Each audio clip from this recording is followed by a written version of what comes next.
الحمد لله رب العالمين الذي هدانا لهذا الدين وما كنا لنهتدي لولا أن هدانا الله. اللهم صل وسلم وبارك على محمد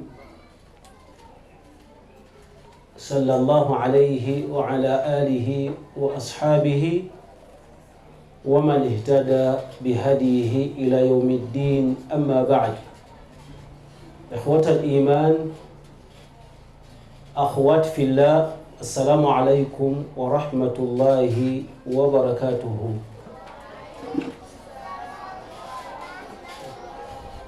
وأسعد الله أوقاتكم بكل خير، ووفقنا الله جميعا لما يحبه ويرضاه. Ebitiibwa atendezebwa Allah subhanahu wa ta'ala n'amatendo amajjuvu agataliimu bukendeevu bwonna,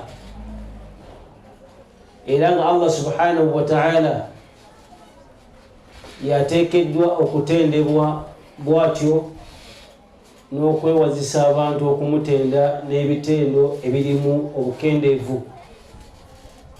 Wenkana nga abasinga obungi mu bantu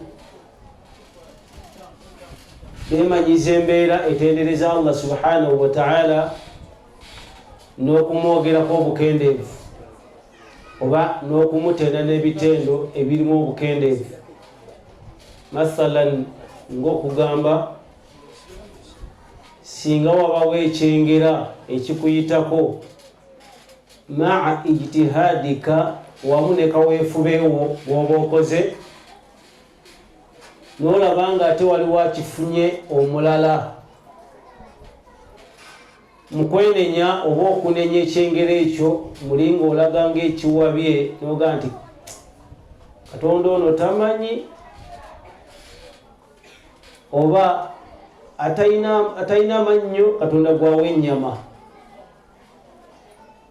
oba Katonda agabanga mulalu, n'ebitendo ebifaanagana bwe bityo ebirala bingi. Idhan ya jamaatul khayr, abooluganda bakadde bange, ebimu ku bitubakata kwe kutenda Allah subhanahu wa ta'ala n'amatendo amajjuvu. Tusaba Allah sokusasana emirembe ku nabbi waffe Muhammad sallallahu alayhi wa sallam. Haqiqatan al-amr yalaafubana okulaba nti obusiraamu buno busigala nga butambula, era buli omu bumutuukako mu mbeera ey'amaanyi ey'obuvunaanyizibwa. Tusaba Allah musiime, asiime ne baganda be ne banneebe bonna, n'abo abanaatambuza obusiraamu buno okutuusa lwanaazingako ensi eno. Omulamwa gwaffe inshallah abawandiika ndabayo abalina ebitabo, tugenda kwogera ku buvunaanyizibwa obw'omulirwano, haqqul jaar, omulirwano. Kyebayita omulirwano kikulu, abooluganda barakallahu fikum. Naawe we tuli awo we muli waliwo akuliraanye, era bw'otudde naye mulirwanaawo mu kutuula. N'ekyo tugamba inshallah tabaraka wa ta'ala ti mu mbeera z'obuvunaanyizibwa omulirwano gutandikira ku mbeera kw'oli kwennyini oba w'oli wennyini, ne gugenda ku mbeera ez'enjawulo mu bulamu bwaffe okutuusa ku ebyo ebiyinza okukuviirako okuyingira ejjana oba okukuviirako okuyingira omuliro. Omulirwano kikulu nnyo ya jamaatul khayr. Olwekyo haqqul jaari, obuvunaanyizibwa bw'omulirwano, Allah subhanahu wa ta'ala yatugamba mu suratu Nisa aya 36, yatandika bw'ati aya eyo, wa'budu llaha wala tushriku bihi shay'a, musinze Allah subhanahu wa ta'ala bumba musinza Allah temumugattikako ebirala nga nayo mubibalira mu kusinzibwa era nga mubisinza. Ekitundu ekyo ekisooka Allah yali alaga okwetongola kwalina eri ebitonde bye nga la yajuuzu tekigwana li shakhsin era ekitonde kyonna okubanga kiyimirizawo okusinza kwonna maa wamu n'okusinzibwa kwa Allah subhanahu wa ta'ala. Bw'amala okwetongoza nti yekka yateekeddwa okusinzibwa mu butuufu wadde ng'ebisinzibwa bingi mu bukyamu, n'atuwa ekitundu ekyokubiri n'atulaga nti wala tushiriku bihi shay'a wa bilwalidaini ihsana fa amara, n'alagira Allah subhanahu wa ta'ala era an nuhsina okulongoosa ila alwalidaini eri abazadde baffe abatuzaala, kubanga tukimanyi bulungi muganda wange mukadde wange Sheikh Taha akikonyeko mu kusomesa kwe, ate nga tukimanyi bulungi ti buli ali wano enkya ajja kuba muzadde Allah waba yakimugerera. Kati mukweyisa obulungi manya nti owola bbanja erikuyisibwa naawe ng'ofuuse omuzadde. Zaata yawm ku nsonga eyo omusajja omu dhahaba ila ustadhihi, yawubako olubu lw'ebigere n'agenda ewa tica we ow'omusomesa we. Falamma wasala ilayhi, bw'atuukawo ew'omusomesa n'amugamba tekindeese wano nzize kufuna ekyobuvunanyizibwa, nawasa omukyala ne tuzaala omwana, wenjogerera kati omwana alina emyezi 6. Omuyizi agenze ew'omusomesa we, kati sheekhe we n'amubuuza emyezi 6 gyonna tomanyanga bwe balera mwana? Mundu 6 au 6 ashhur, banga lya myezi 6 onoonya kulera mwana? Kyeyava amugamba ti buli lw'obanga oyagala okukola omulimu ogwo bute bwe balera omwana, fa inna tarbiyata alwalad, embeera etunuulirwa mu kulera omwana, tabda'u bi ikhtiyari al-ummi, etandikira ku kunoonya mukyala mulongoofu.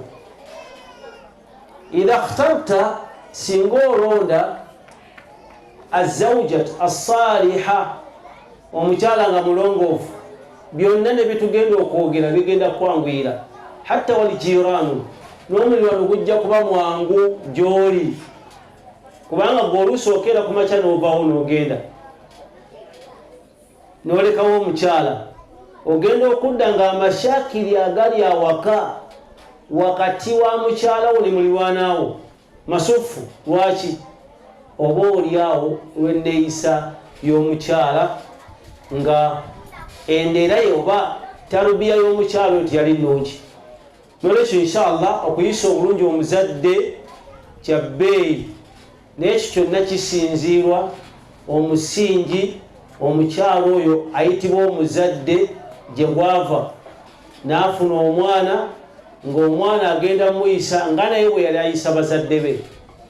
Era Sheikh omu yasaba edduwa n'agamba abasiraamu abali wano mumiinise. Abasiraamu tebamiinisa, abasinga obungi. Yagamba tusaba Allah bwe muwulanga edduwa yankizo gye muli nga mugamba nti amiin, tusaba Allah subhanahu wa ta'ala atuwa abaana batuyise nga ffe bwe tuyisa bazadde baffe. Abasiraamu abali mu muzikiti tebamiinisa, ekyali kitegeeza nti enneeyisa yabwe eri abazadde si nnungi, kubanga okumiinisa kwabwe kitegeeza nti engeri gye tuyisamu abazadde kitumala naffe abaana tuyisa bwe batyo. Ekitundu ekyokusatu mu aya eyo Sheikh n'aleeta wabidhil qurba, n'abantu abatuli ku lusegere, wal yatama ne bamulekwa, wal masakin ne bamufuna mpola, wal jari dhil qurba wal jari al junub. Wano yaleeta emirirwano nga waliwo omulirwano. Sheikh byanyonyola wansi ku mirirwano egyo yagamba nti waliwo omulirwano nga gwina hukuku satu. Hukuku tegeeza obuvunanyizibwa bwa mirundi esatu, ng'ekisooka mulirwanaawo, ekyokubiri musiraamu, ekyokusatu ate mugandawo. Naga nti waliwo omulirwano ogutuuka ku biti ebyo ebisatu, kitegeeza obuvunanyizibwa obukakatako okutuukiza bwa mirundi esatu, okuba nti mulirwanaawo, ekyokubiri musiraamu, ekyokusatu mugandawo. Waliwo abo balina bwe bati nga mulirwanaawe, mugandawe ate musiraamu. Ezo huquuqu ssatu wajibun alaika an tuaddiha, kyatteeka gy'oli okuzituukiriza. Oleme kuba nti otuukizako bya busiraamu byokka ate ebyoluganda n'obireka, otuukizako bya bulirwana byokka ate ebyobusiraamu n'obireka. Byonna bisatu olina bigatta. N'ayomenya omulirwano ogwokubiri mu aya eyo gwayogerwako, yagamba nti waliwo omulirwano nga gwina haqqaani, ebyobuvunanyizibwa bibiri. Ekyobuvunanyizibwa ekisooka hukuuku bbiri zalina okutuukiriza, nga hakki esooka mulirwanaawe, hakki eyokubiri musiraamu nga si baluganda mu musaayi. Kale kitegeeza alina hakki ey'okuba nti mulirwanaawe ate alina hakki ey'okuba nti musiraamu munne. Ne wabaawo omulirwano ogwokusatu nga gwo gwina hakki emu ya bulirwana yokka, nga si muganda we mu musaayi, si muganda we mu ddiini, si musiraamu munne. Kati buli omu apimamu mulirwana ki gw'olina. Bw'oba olina oli asoose, fal amru ashad, ensonga eba ezitowa, kubanga obwasseruganda bw'obusiraamu bukulu okubunoonya obutuukirize. Obwasseruganda bw'omumusaayi bukulu okubunoonya obutuukirize, n'obwasseruganda bw'omulirwano. Bw'oba olina guno omulirwano ogwokubiri, awo embeera ewewukamu, tiba olina kutuukiriza bya busiraamu ne bya mulirwano. Bw'oba olina buno obusembayo obwokusatu, nawe embeera neyanguwamuuko, n'oba ng'osobola okwanguyirwa mu mbeera eyo biidhinillahi tabaraka wa ta'ala.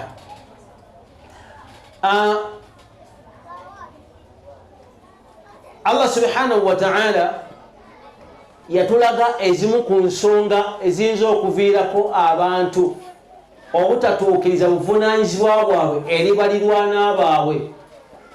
Emu ku nsonga enkulu takabburu. Takabburu kwe kwekuza, okwemanya, okwerabawo, okwematira. Takabburu kikulu abooluganda, okumanya kikulu. Kisobola okusindika omuntu nekimujja ku layini entereevu, nekimutwala ku layini erimu oluwonko ng'agenda gwa mu kinnya. Ezimu ku nsonga ezeeta takabburu, Nabbi sallallahu alaihi wasallam yayogera ensonga bbiri: batarul haqqu wa ghamtu nnaasi, kwe kugaana amazima n'okunyooma ababa bazze n'amazima baba babogedde. Ekyo nno kikulu abooluganda, tebimu ku bisinze otukuba ewala n'okuleka okutuukiriza ebitukakatako okutuukiriza. Ensonga ezo bbiri, ayogera yaani, ayogera ngaani? Batera okugattako ekigambo ekirala, yasomerawa, nga kiringa ekigamba nti oli wayogera gye yasomera kimuwaliriza okukkiriza byagenda okwogera, naye ng'eriyo abaasomera oyo gye yasomera bweyagala okukkiriza byayogera nga bwogera khilaafuhu, ebyawukana naye, awo khilaafu ma yaqulu. Naye nga bonna bweli basomero baali mulimu, bwe ba yunivasite baali mwemu, bwe babasomesa baali bebamu naye oba oliawo ne bafuna ikhtilaafu enjawukana fil fahami mu kubitegeera. So nga Allah subhanahu wa ta'ala bwe yali atuwa enkizo ya irimu n'obulungi yagamba nti omubaka man yuridillahu bihi khayra, Allah bw'aba ayagaliza kalungi yufaqihuhu fi ddiini, amuwa kutegeera ddiini, n'abanga kye bamusomesezza ne bwe kiba kitono akitegedde, bw'akitegeera n'akissa mu nkola n'akikolerako. Era okutegeera eddiini tekitegeeza majmuu almalumat au jamu almalumat, kuŋŋaanya bingi. Kutegeera eddiini kitegeeza kussa mu nkola. Kutegeera obutegeezi ti omulirwano kikulu, n'olaba butya kaifa taishu biljari, butya bwogenda okuwangana n'omulirwano newa ne mulirwano awo khalas kikumalira. Ekyo oba okuŋŋaanyiza kinene, kubanga omubaka yaguwa enkizo nene. Nikyo Allah subhanahu wa ta'ala agamba inna Allaha la yuhibbu man kana mukhtalan fakhura. Allah tabaraka wa ta'ala teyetaagira ddala muntu yeekuza era n'okugaana amazima singa gaba gamutuuseeko. Lwaki? lianna almutakabbir yamna'u alhaq, olwokubanga omuntu ono yeekuza agaana amazima. Qala Abu Raja, omumanyi omu ayitibwa Abu Raja yagamba la tajidu sayyi'ul malaka, tosobola kusanga mukulembeze mubi illa wajadtahu mukhtalan fakhura, okujjako osobola omusinkana mu mbeera ezo bbiri nga alina takabburu era nga takkiriza kuwabulwa. Omuntu bw'atuuka mu mbeera eyo khalas mumanya nti ebizibu byeyongedde okujja,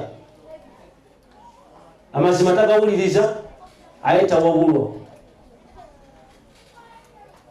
Eriyo n'omulirwano ogufaanagana bwe gutyo. Olw'omukwano gwange omu namusanga ng'anoonyeza wakaawe katale, ennyumba ye gy'abadde awangaliramu agitadde ku maketi agitunda, naye ng'ennyumba nnungi ng'agitunda layisi. Nemuga lwaki otuuse ku mbeera eyo? Naga nti muganda wange kyempulira ku mulirwano nemereddwa okusinga okuyingira omuliro, kanfiirwe ssente. Mutuufu aba atuuse mu ddala lya kika kya waggulu, okufiirwa ssente akuume embeera ey'omuliro kati kantundewo oba oliawo neme kuyingira muliro lwa mulirwana wange, naye nkoze buli ekisoboka kyonna nemereddwa. Natundawo layisi olw'okuba nti mulirwanaawe yali amuliisa akakanja, ate nga yagezaako okubanga yuhsinu ilayhi. Kati gwe ng'omusiraamu olw'okubanga anta miraatu lil akharin, gwe ndabirwamu y'ebisigadde byonna, kyolina okukola ekikulembera byonna gwe kuba nti ogumira okunyigirizibwa kwonna. Bw'oba osazeewo okubanga n'omulirwano nga mulirwanaawe si mulungi, gumira okunyigirizibwa kwonna. La tudhihiru ayya, toyolesaayo mbeera yonna ng'erimu sayyi'ul khuluq, embeera enneeyisa embi inda aljarik, eri mulirwanaawo. Naam, hadith esooka ku nsonga y'okukuuma omulirwano ya sahaba eyitibwa Ibnu Umara. Sahaba eyitibwa Ibnu Umara, mutabani wa Umar wayitibwa Abdallah, wa Aisha ne Aisha maama waffe ummul mu'minin radiyallahu anhuma, bombi tusaba Allah basiime. Qaala, bagamba hadith webati ti qala Rasulullah sallallahu alayhi wa sallam, bakwa Allah sallallahu alayhi wa sallam yagamba ma zaala Jibrilu yusini biljari, tewaliwo lunaku Jibrilu lweyakkanga ng'alina byannamira illa nga wayusi, nga kujjako nga nnamidde okuyisa obulungi omulirwano. Yagamba Nabbi sallallahu alaihi wasallam hatta dhanantu annahu sayuwarithuhu, okutuusa natuuka okufuna endowooza timulirwana wange ayinza okufuna haqqi mu by'emmaali yange nga nfudde okusinziira ku waswaya ezaddiriŋŋananga okweyisa obulungi eri omulirwana. Tusooke tukomyewo ekifaananyi kufe abasiramu nga tunaba kiwambuya kutuuka eri. Tutambulira mu motoka oluusi baasi nga mwenna temwasiibye noba nga akatebe kootuddeko akatto kulika abantu 3 bootudde mu makkati. Abo booba otudde nabo balirwana abo fi safari mu lugendo. Tekikoma kukuba nti mulirwana kusula mulirwana bali ne mu safari mulirwana busobola okutuukawo. Abo balirwana abo fi safari. N'ogula gonja n'ogula kanyama n'ossa mu kaveera n'osikayo omunwe gwa gonja gumu ku gumu n'akafika ennyama nga bwoluma mpola nga mulirwana olwo oluusi asitudde akaana katandika okunuuka ensingo bwe kati ne katandika okulajana kubanga ye talinaamu. Gwe Allah akuwadde olinamu osobodde okufisako za transport ate oguze ne gonja newekatira gonja yenna n'ennyama gyoba oguze mu lugendo olwo ng'akaana kalajana maama waako oba taata waako katambudde nako talinaamu. Naye nga totemya kuzza saidi ku kkono oba ku ddyo bakulabe oba mulirwana mubi nnyo. Era ekyo kifaananyi kiba kiraga tineeka osobola okufaanana bwotyo. Nekyo bulirwana bumuna buli kintu kyonna mukasoma nti gwe naye siwangala naye. Tuli mu lugendo, tuli mu kusula, tuli we tutudde, manya nti weeyise bulungi kubanga ekyo kyennyini kiba kyoleka mpisa ez'obusiraamu gyali. Ekyo hadithi eri mu Bukhari ne Muslim. Sheikh yagamba fi hadha alhadith mu hadithi eyo mulimu ta'dhimu haqqul jari okulaga obunene bw'omulirwano والاعتناء به والاهتمام بشأنه okuba nti omulirwano ogwo tugufaako nnyo n'okufaayo ku mbeera zaagwo okutuusa okuba temubaka yalowooza oba yafuna endowooza egamba tibusobola okukya ku makya okusinziira ku kulamirwa nga Jiburili kwe yamulamiranga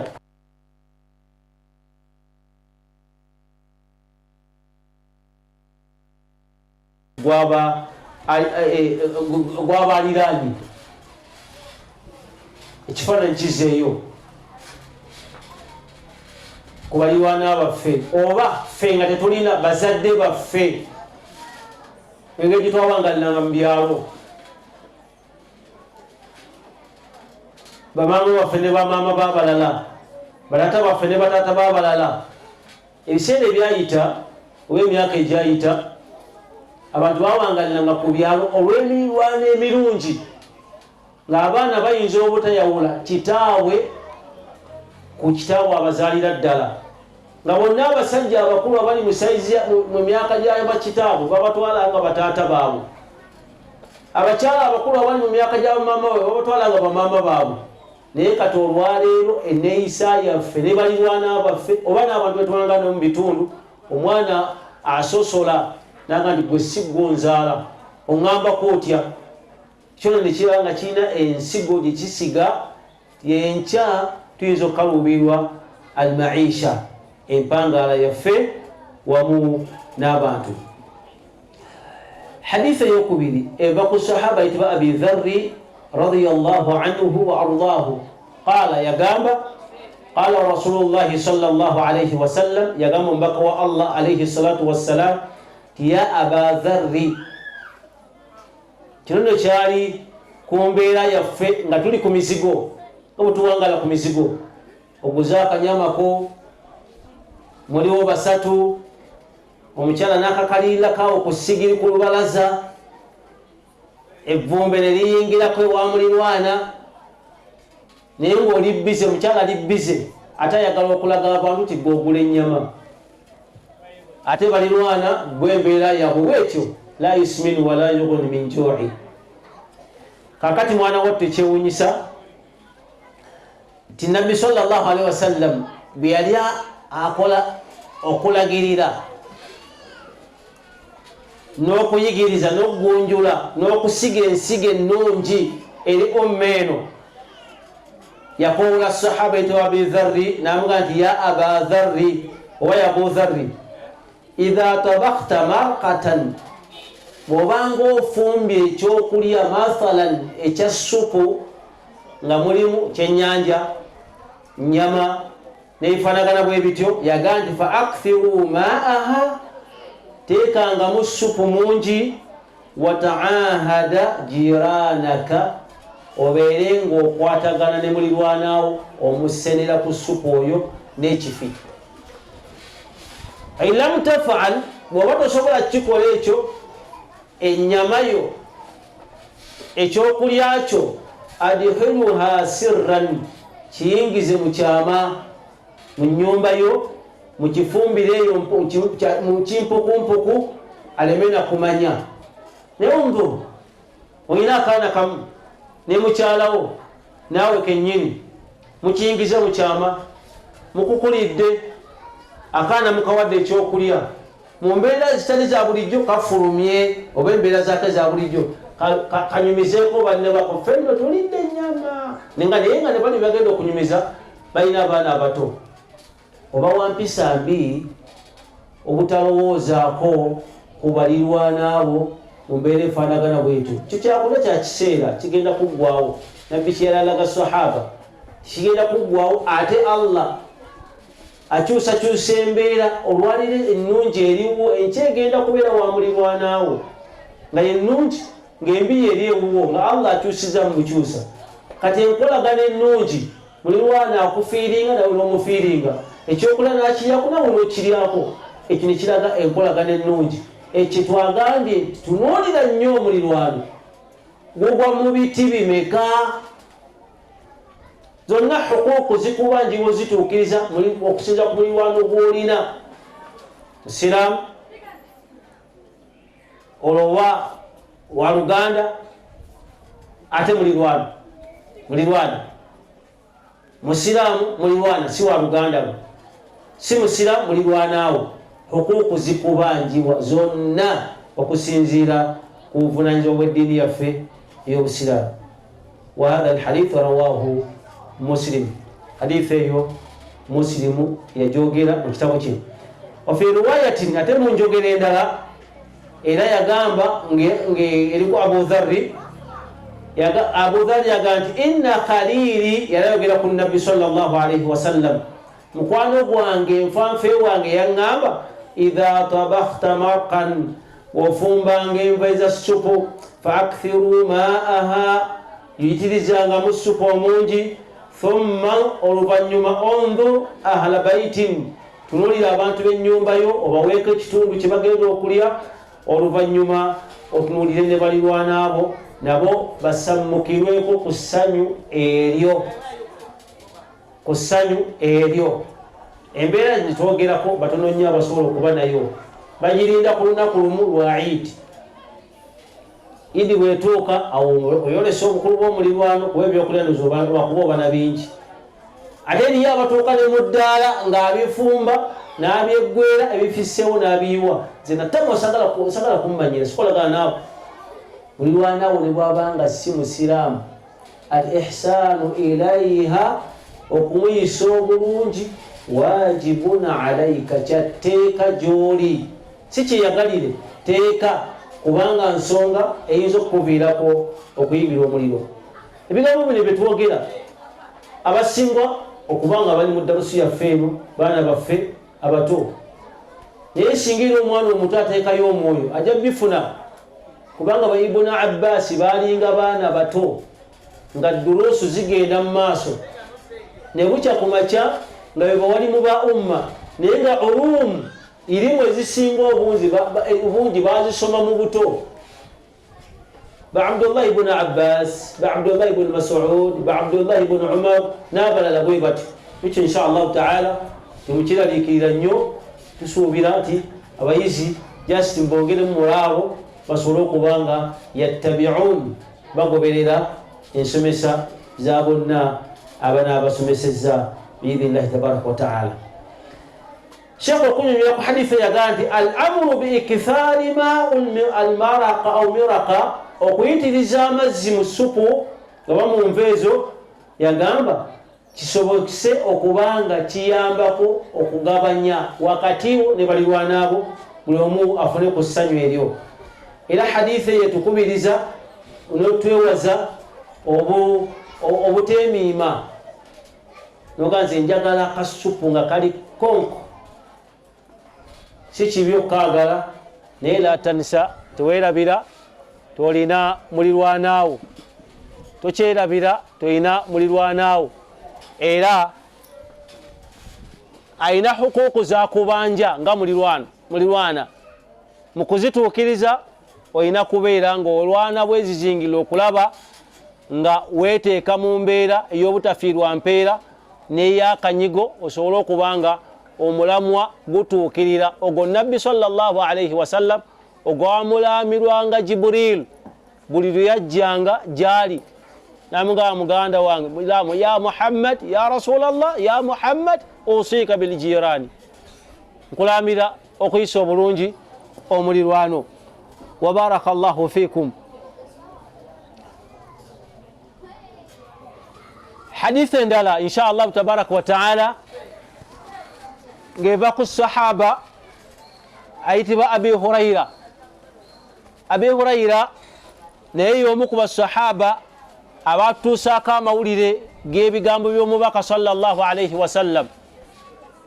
Aslama mutaakhiran, yasiramuka eno kikeerezi, y'omu ku basahaba abasembayo okusiramuka oba abalwawo okusiramuka, naye okusiramuka kwe ate kwali kwa nkizo. Bw'asiramuka yagasa umma nnyo, era waliwo ekigambo kyetutera okwogera nti yeyasinga, njagala ekigambo ekyo inshallah kiveeyo bulungi. Waliwo ekigambo kyetutera okwogera nti Abi Hurayra yeyasinga okwata hadithi za nabbi sallallahu alaihi wasallam. Ekigambo ekituufu kiri nti Abi Hurayra yeyasinga ozisaasaanya, kubanga yabeera nnyo mu field y'okusaasanya, so nga yasinga okukwata hadithi za nabbi sallallahu alaihi wasallam. La yakhluwa min Abi Bakr as-Siddiqi, tetuyinza kubuuka Abu Bakr as-Siddiqi kubanga yabeeranga ne nabbi mu bulamu bwe bwonna, ebiseera bye byonna. Kana yurafiqu an-nabiy sallallahu alaihi wasallam fi kathiri min asfarihi, mu ngendo ze zisinga obungi. Wa fi sha'nihi, ne mu mbeera ze za bulijjo. Abu Bakr Siddiq radiyallahu anhu. Lwekyo inshallah tabaraka wa taala ekigambo ekyo bwe tubanga tukyogera tukiteeke mu layini yakyo nti yasinga okusaasaanya hadithi z'omubaka sallallahu alaihi wasallam yali Abi Hurayra. Wa amma yasinga ozikwata Abu Bakr Siddiq yadenga mu biwandiiko balaga kiri ti hafadha akthar min 5000 haditha, yakwata hadithi ezisinga oba yasaasanya hadithi ezisinga mu 15,000. barakallahu fikum. Hadithi Abi Hurayra radiyallahu anhu agamba أن النبي صلى الله عليه وسلم قال وبقوا الله صلى الله عليه وسلم يقام والله لا يؤمن ngoyimiridde kawo ekintu nabbi kyalayirideko erinnya lya Allah kiba kintu kikulu nnyo, era okulayira kwonna nga tekuvudde mu kusaba kwabawuliriza nti okakasa byogera bituufu, kyekiraga nti butuufu ne wamala okunyigiza n'olayira. Naye badaa bilharfin, yatandika na kulayira daga nti wallahi la yu'min, kukakasa nti ekigambo kyagenda okwogera kinene era kikulu nnyo era kyabuvunaanyizibwa kanti tasobola kuba mukkiriza. Wallahi la yu'min teyakirayira mulundi gumu, qarraraha yakiddiŋŋana ekigambo ekyo 3 marratin, emirundi 3. daga nti wallahi la yu'min, wallahi la yu'min, wallahi la yu'min. Basahaba bwe balabanga tikrarihi bilkalma, nga nabbi andiŋŋanya ekigambo oba ensonga nga agidiŋŋanya emirundi 3, bamanyanga ensonga eyo nkulu, nga banguwa mangu okubuuza ghayatuha ekigendera kyokulayira kwa nabbi n'okukidingana kwe. Era nabbi sallallahu alaihi wasallam bamubuuza ti man ya rasulallah, ani oyo atajja kuba mukkiriza oyo mubaka wa Allah sallallahu alaihi wasallam? Mbaka kyava bagamba alladhi la ya'manu jaruhu bawa'iqahu, alladhi la ya'manu jaruhu bawa'iqahu. Albawa'iqa Sheikh yashinyonyo nagandi alawail washurur, yoyo balirwana be gwe batawonye mitawana jimuvaamu mu byonna, min lisanihi wa yadihi wa rijlaihi n'ebirala. Tebawonye mitawana jiva mu lulimi lwe nga yuudhi jaruhu, anyiza mulirwana we, bilisanihi emikono gye gikosa ebintu byalina, amagulu ge nago gakosa, amakulu nga byonna ebimuliko bikosa mulirwana we, tiyayita bawa'iq. Akati nagamba nti omuntu oyo bw'oba nga mulirwana we takuwonya mitawaana egyo, kiba kikuletedde obuzibu, okubanga usifta otendeddwa biadamu liman, obutaba na bukkiriza. Lwaki? Kubanga emitawaana egigenda okukuvaamu minene, obutaba na bukkiriza. Omukkiriza yenna nabbi sallallahu alaihi wasallam bwe yali amutenda ng'amunyumyako n'ebitende, n'ekitende ekisinga okubanga tekisembayo waggulu, yagamba nti almu'min, omukkiriza, kalijamali anifi, obukkiriza bwe bumutwala mu kifaananyi okufaanana eŋŋamiya erimu ekyuma mu nnyindo. Ekimu ku bitundu ebisinga okuluma ku mubiri gw'omuntu nnyindo, oba ku mubiri gw'ekintu nnyindo. Era kimu ku bintu ebyomugaso eri omubiri gw'omuntu, naye bw'omugiteeka ekyuma mu nnyindo eŋŋamiya, buli woogiwalula okulaga egenda bugenzi olw'obulumi bw'erina. Yaga nti omukkiriza bw'atyo buli bamubuulira ensonga nga yankizo olw'okuba afaanagana nga kiri ekisolo ekirina ekyuma mu nnyindo, naye agoberera bugoberezi olw'obukkiriza bw'alina, asobole okuba ng'akuuma eddiini eno, oba asobole okuba ng'awona emitawaana egy'okuba nga mukkiriza. Twekyo inshallah tabaraka wa ta'ala, omuntu atayisiza bulungi mulirwano, nga mulirwanaawo tawonye bubi bukuvaamu, obukkiriza wandibuteeka mu lusuubo n'oba nga bukudduseeko oba bukutoroseeko. Sheikh yaga nti fi hadha alhadithi, hadithi eyo wa'idun shadid, mulimu okulaganyisa okunene liman akhafa jarahu au khadi'ahu ala ahlihi au malihi au khada'ahu ala ahlihi au malihi. Omuntu atiisa mulirwanaawe n'abanga mu butuufu amufuna mu bizibu byereere, oba n'omumukumpanya nomulyazaamanya n'okubanga hukuuku ze tazituukiriza, alina okulaganyisibwa okunene mu maaso ga Allah subhanahu wa ta'ala. Nekyo inshallah tabaraka wa ta'ala bakadde bange mbalamiranga nange neeramira okuyisa obulungi balirwana baffe. Waliwo abalina emiriraano mu byalo gye bawangaalira, imma bazadde baffe baffe kennyini, nga balina ebisolo, mbuzi, ndiga, nkoko, ate nga mulirwana ye talina mulimi, alina ebijanjaalo bye, alina lumonde, alina muwogo, alina ebitooke, naye nga buli kaseera asanga obuzibu bwa mulirwana omulunzi. Nga mulirwana omulunzi ebizibu byamufunamu, olukeera ku makya n'asiba embuzi ye wali, embuzi erina obwana bwayo, obwana bwo n'atabusiba olw'okutya obukosa nga bukyali buto, ne butandika okwerijjira ku bitooke bya mulirwanaawe, ne bwe ziba nkoko bwe zityo, mulirwana agenda okulaba nga ebijanjaalo byonna biweddeko ebikoola, enkoko za mulirwana zabiridde. ate munne n'agamba kibamaanyi bagagga n'abeerawo nga yeekubagiza ku lulwo.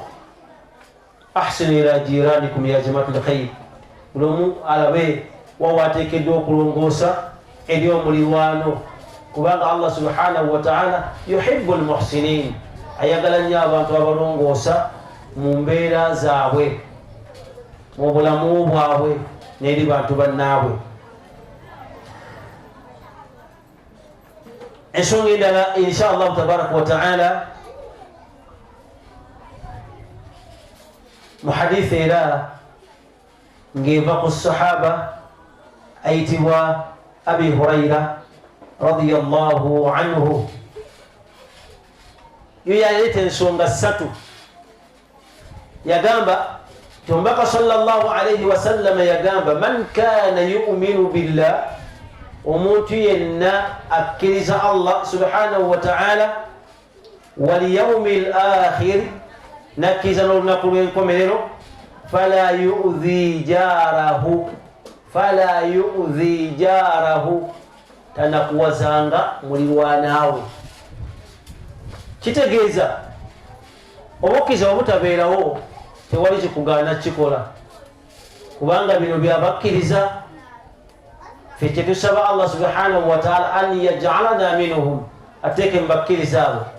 yagamba ti omuntu akkiriza Allah olunaku lw'enkomerero tanyiizanga mulirwanaawe, naye bw'oba omanyi nti Allah gyali n'olunaku lw'enkomerero gye luli, olugendo okubaako okusasulwa emirimu gy'abantu n'okubalibwa n'okubonerezebwa, kkiriza nti longoosa eri mulirwanaawo, tomunakuwaza tomunyiiza. naye te ensonga ey'okubiri, waman kana yu'minu billahi wal yawmil akhir falyukrimu dayfahu, omuntu yenna akkiriza Allah n'olunaku lw'enkomerero agulumizenga omugenyi we. omugenyi nakyo kya bbeeyi era kya nkizo, kubanga ebiraga okugulumiza omugenyi bingi, era naye ng'omufunako ejjana biikramihi wa bita'dhimihi, mu kumugulumiza n'okumuwa obugenyi bwe insha Allah tabaraka wa ta'ala. ensonga yokusatu gye yaleeta yagamba waman kana yu'minu billah, omuntu akkiriza Allah subhanahu wa ta'ala wal yawmil akhir, n'olunaku lw'enkomerero, falyaqul khayra aw liyaskut, wa fi riwaya aw liyasmut. omuntu akkiriza Allah subhanahu wa ta'ala n'olunaku lw'enkomerero ayogerenga birungi oba asirike. awo baba batuwadde okutusomesa n'otuyigiriza bihifdhi lisaani, okukuuma ennimi zaffe. bannanga olulimi nakyo kikulu nnyo, kubanga tulabye lusobola okukosa omulirwano, lusobola okukosa abantu abalala oba olukozesezza bubi. so nga olulimi Allah yalutuwa lukola buli kintu, lwogera muntu buba lumujjamu mu kamwa, omugaso gwe guba gukendedde, takyatesitinga kintu kyonna, takyasobola kwogera, takyasobola communicatinga n'abantu ng'ayise mu kamwa n'ebirala nefanagana bwe bityo. nekyo insha Allah ta'ala kuuma olulimi nakyo kikulu nnyo nnyo nnyo. omwalimu omu yera atuwa amagezi tuyinza lukuuma tutya, ng'atuwa yeekwasa ku kigambo ky'okusirika. yagamba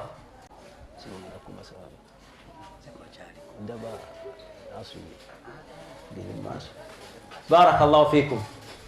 omulirwano gwe tuliko abooluganda tusaba Allah jalla wa ala akituweemu obulungi. byenjogedde ebigambo buli omu abitwale nga byabuvunaanyizibwa, era tonyoomanga mwana wo kugamba nti awo naakyali muto, bino sinnatuuka bimugamba, naye muyite omutuuze. nabbi sallallahu alayhi wasallam yayita omuvubuka n'amugamba nti ya ghulamu inni uallimuka kalimat. yali muvubuka muto, njagala kuyigiriza ebigambo bino, n'abimuyigiriza, n'amusomesa, ng'amusomesa aqida, nga muvubuka muto. n'ekyo da'wa oba okusomesa abaana baffe mutya bubeeyisa eri abantu abalala. gyokirabe ng'okyaddeko mu maka g'omuntu waliwo abaana, omukulu bw'amala okukubuuza, omwami oba omukyala ogenda okulaba obwana bufubutukayo nga bwekatambula kali kubyako tekakufaako naye nga tekamanyi nga kakimanyi toli wawaka nolwokuba nti tekalina tarubiyeeri kakuyitako buyisi ye nogeza okola ensobi notuula mu ntebe eyamuzeeyiwaako gwe va mu ntebe ya taata kakuyita gwe va mu ntebe ya taata kuba etarubiya eriwo nolwekyo totya kuyigiriza abaana timulirwanaawo mulirwanaawo waffe tumuyise bulungi nomulaga nti waliyo omuliro waliyo ejjana omwana nakula nga abimanyi zolo katabani kange maama waako teyali musiraamu nasiramuka nemuwasa naye bwe kakyalako ewaawe wa jjajja waako azaala maama waako byali biseera nga birimu bano abantu bennamugongo baluyita lunaku kyolo kulamaga ennamugongo Easter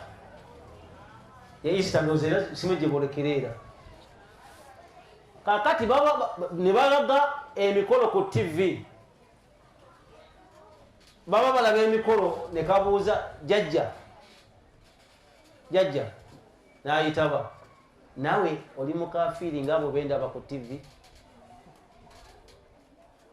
jjajja waako yakatikkirawo kola olunaku kaddeyo wa kitabu waako ne maama waako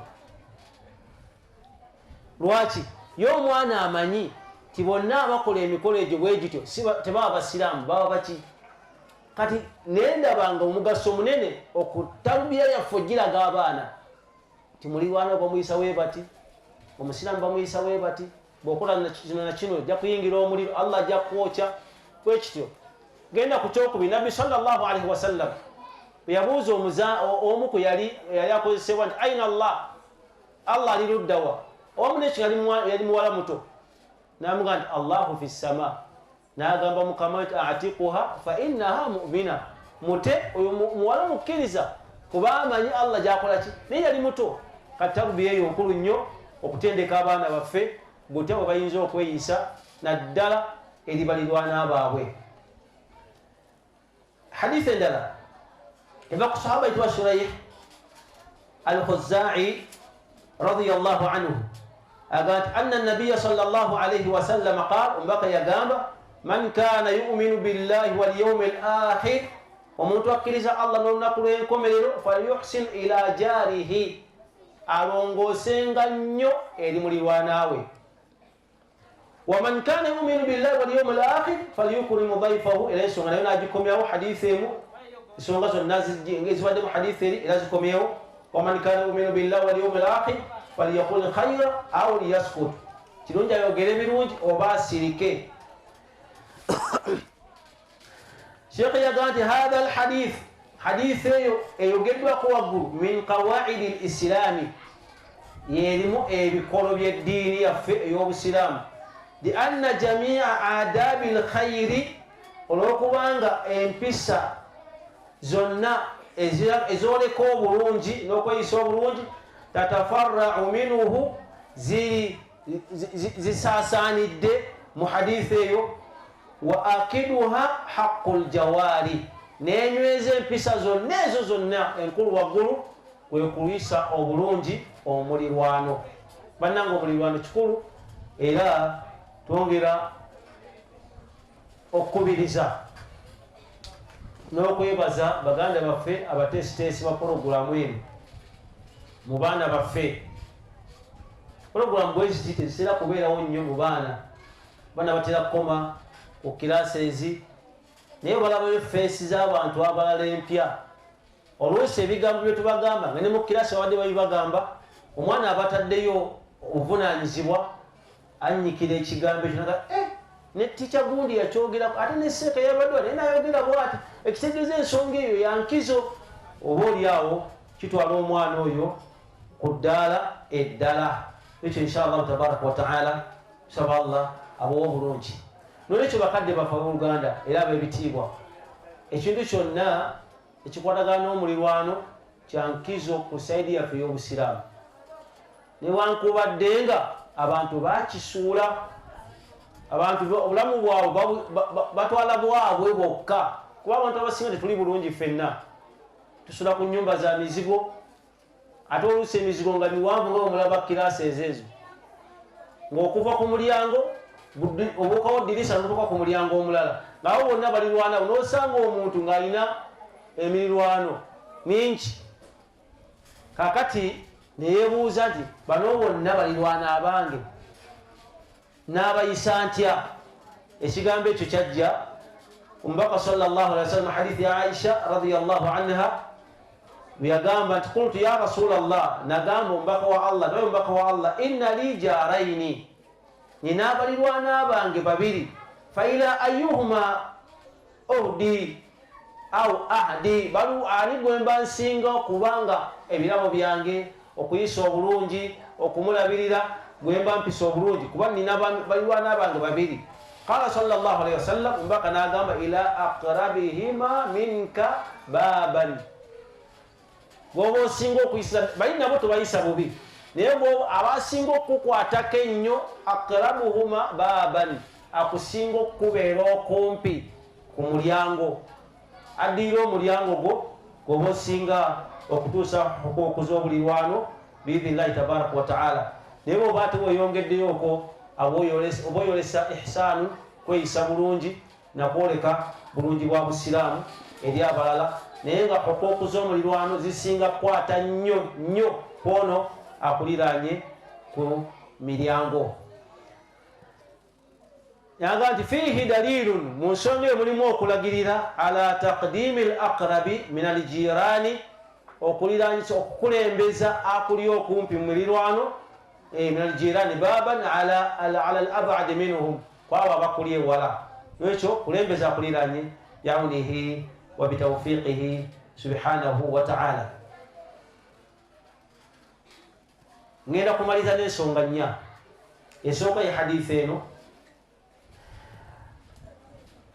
ensonga esooka ya hadithi eno muzibala nesiyitawo eva ku sahaba itu Abdallah bun Amr radiyallahu anhuma, Allah musime ne kitaawe, qal yagamba qala Rasulullah sallallahu alayhi wa sallam, mbaka yagamba ti khayrul ashabi inda Allahi ta'ala, abantu abasinga okweyisa obulungi mu maaso ga Allah subhanahu wa ta'ala, khayruhum li sahibihi, yo yayisa obulungi mukwano gwe, wa khayrul jirani, era omulirwano ogusinga okuba omulungi nga gwa bbeeyi inda Allah, mu maaso ga Allah subhanahu wa ta'ala, omuntu ow'omulirwano omulungi, khayruhum li jarihi, yoyo yayisa obulungi eri mulirwanaawe.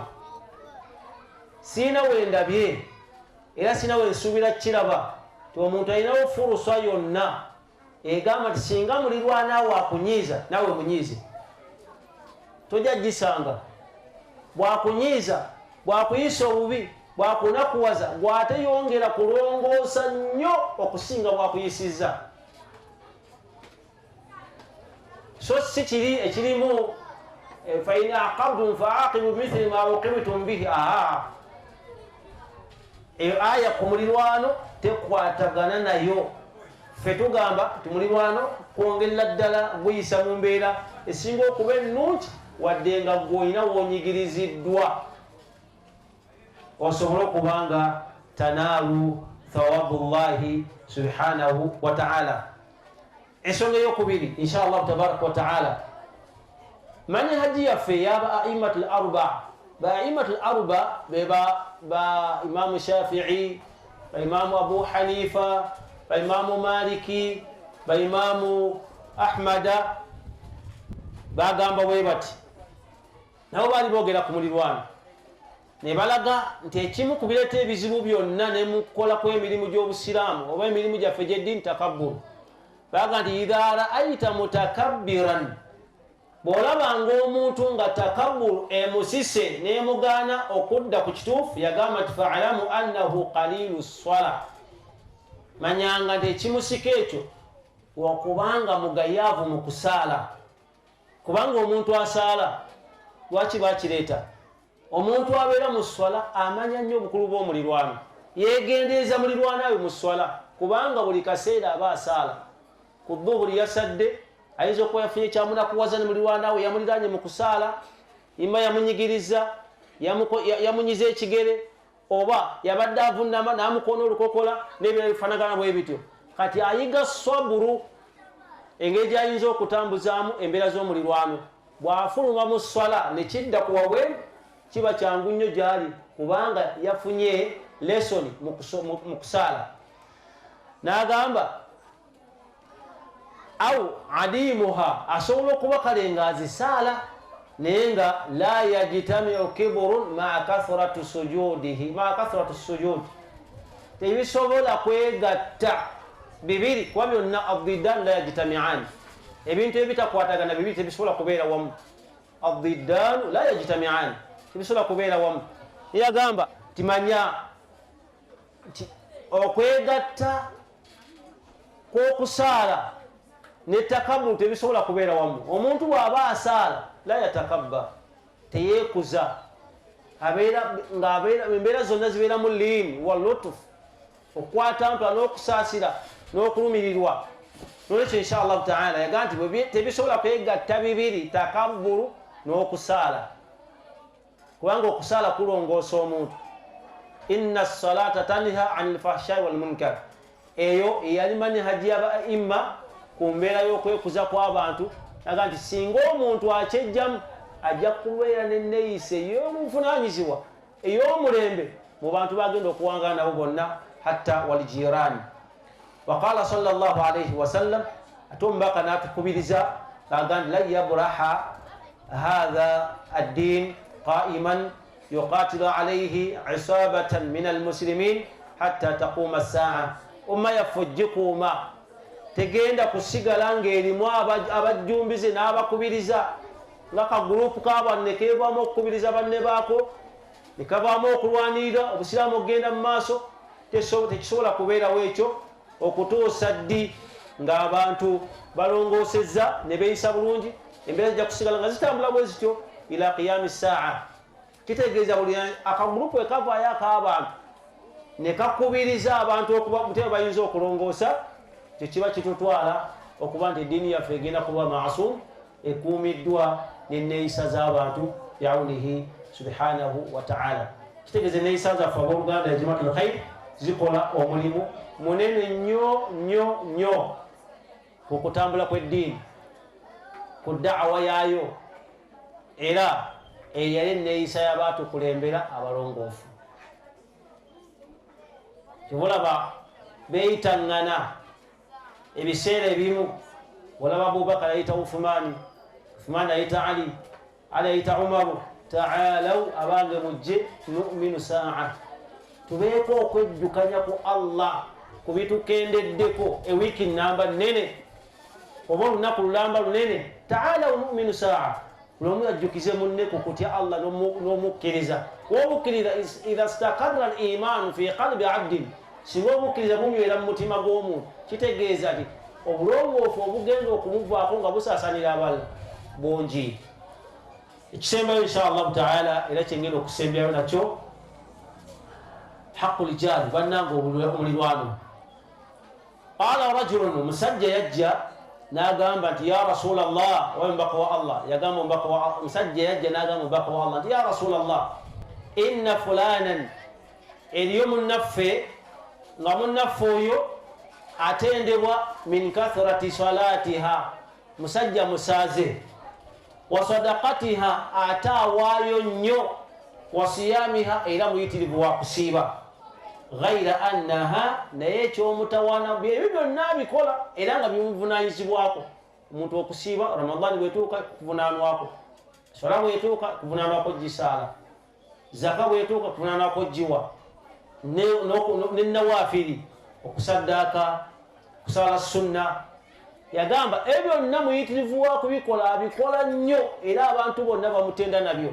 Naga nti ghaira annaha, naye ekyomutawaana kyalina tuudhi jiraniha, mulirwanawe tamumanyiimu kalungi, talina kalungi kamutenda nako, amunyiiza bilisaniha, n'embeera y'ebigambo ebirimu obukyafu bwa buli kika, amuvuma, amutyoboola, amujeregerera, amuyeeya n'ebirala bingi, nekireetera mulirwanawe okunyiiga nabbi sallallahu alayhi wasallama namugamba tifahadha au fahiya fi nnar, omusajja oyo Allah subhanahu omuntu oyo Allah subhanahu wa ta'ala omukyalo oyo agenda kumuyingiza mu muliro olw'okunyiiza mulirwanaawe. Kyekigenda omwokesa omuliro si butasaala, kyekigenda omwokesa omuliro si butasaddaaka, kyekigenda omwokesa omuliro si butasiiba, kuba ebyo abikola naye kyeyayisaako amaaso n'akitwala nga kya wansi butayisa bulungi mulirwanaawe, nemufuukira ensonga egenda omwokesa omuliro yauma alqiyama. Wekyo insha allahu taala okubanga osala tekimala ng'onakuwaza mulirwanaawe, okubanga osiiba tekimala nga mulirwanaawe akuwanda lulusu n'okukola ibadati endala. Nasalu llah lafu wasalamatu lislaami. Ekyokubiri omubaka sallallahu alaihi wasallam era omusajja namugamba nti era omubaka sallallahu alaihi wasallam era omusajja namugamba nti era munnaffe mwana wattu omulala ye musaaze byonna bikola nga tubyogedde, naye ekyenkizo kyalina mulirwanaawe amuyisa bulungi nnyo, biri abikola nagoberezako nekyokulongosera omulirwano, naga nti omusajja oyo manya omukyalo oyo fahiya fil janna, wa mu bantu bamujjana olw'okuyisa obulungi omulirwano. Idhan ya jamaatul khair, bakadde banga oluganda bebitiibwa betwogedde nabo oba bawuliriza omuhadara gwaffe guno oba okujjukiza kwaffe kuno, tetusobola kumalayo byonna, naye at least tugezezzaako okubanga tukoonako ku bitonotono ebyo ebiyinza okutuwaliriza okujjumbira n'okusika ekifaananyi kaifa taishu maa jarika, onoowangaala otya ne mulirwanaawo, onootambula otya ne mulirwanaawo, onoobeera otya oneeyisa otya ne mulirwanaawo. Ekyo kituwe ekyokuyiga biawunihi tabaraka wataala. Tiddiini yaffe buli nsonga yagikoonako era yagisomesa dda.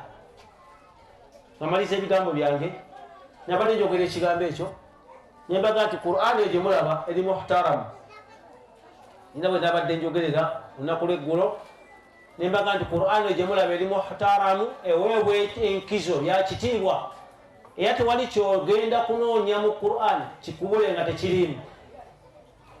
Nenga nti waliwo omusajja omu yakyalenjinga ng'akyalenjinga munne koliki we namugaa nti ogambye buli kintu kyonna mu Qur'ani mwekiri, namugaa nti ye kyeyava amugamba nti kale nsaba ombuulireko omugaati ogusinga obunene kilo mmeka ez'eŋŋaano ezigukola nga aya ya Qur'ani yekituwa. Ekyo mubutuufu kyamusiba enkalu kubanga mu Qur'ani tekirimu kilo z'eŋŋaano bwe ziti zezikola omugaati. Namugamba naye nagambye nti buli ensonga mu Qur'ani mweri yagyogerako. Kyeyava amusomera aya ti fasalu ahla dhikri in kuntum la ta'lamun. Yakwata simu nakubira baswani'ul khubza, abakozi b'emigaati, wamma kilo omugaati ogusembayo okuba omunene gukolebwa kilo mmeka, ne bamubuna nga ti nabadde njagala aya ennyini. Namuga nti aya eyaŋŋambye ti fasalu ahla dhikri in kuntum la ta'lamun, obuuze abalina irimu ku nsonga gye muba temumanyi. Ekyonna nekitulaga tituwe Qur'ani yaffe enkizo era tusobole okubanga tugiteeka mu bifuba by'abaana baffe. Saba Allah abakuumire omulimu ogwo era ayenjuwaze ababafaanana. Saba Allah subhanahu wa ta'ala an yazidana khayra, atwongere obulungi, wa yu'allimuna ma yanfa'una, era tuyigirize ebinaatugasa, wa an yaj'alana mimman yastami'una alqawla, ateeke mu baddu abawuliriza ebigambo, fayattabi'una ahsanahu, ne bagoberera ebinaabagasa mu bulamu bwabwe n'okutwala obulamu mu maaso. Nange nina maw'idi endala insha allahu ta'ala ku ssaawa 10, nekyo insha allahu ta'ala nja kubasaba mukkirize. Simanyi ssaawa 10 tezinnawera, ndowooza zinnawera seka ngamba zayise mudda naye maw'ida eyo kantuukewo nawo ntuukirize olw'obuvunanyizibwa naye nsaba Allah akkiriza akatono ako twejjukanyizaako kabeere ka mugaso gye muli, akatono ako twejjukanyiza kabeere ka mugaso gye muli. Wale bawo enteekateeka endala tulyongera okulambuligana kubanga n'okutazaawara min sunani al anbiya, okulambuligana naye nkola y'abannabbi. Tazaawaru, mulambuligane kubanga kikulu nnyo okulambuligana.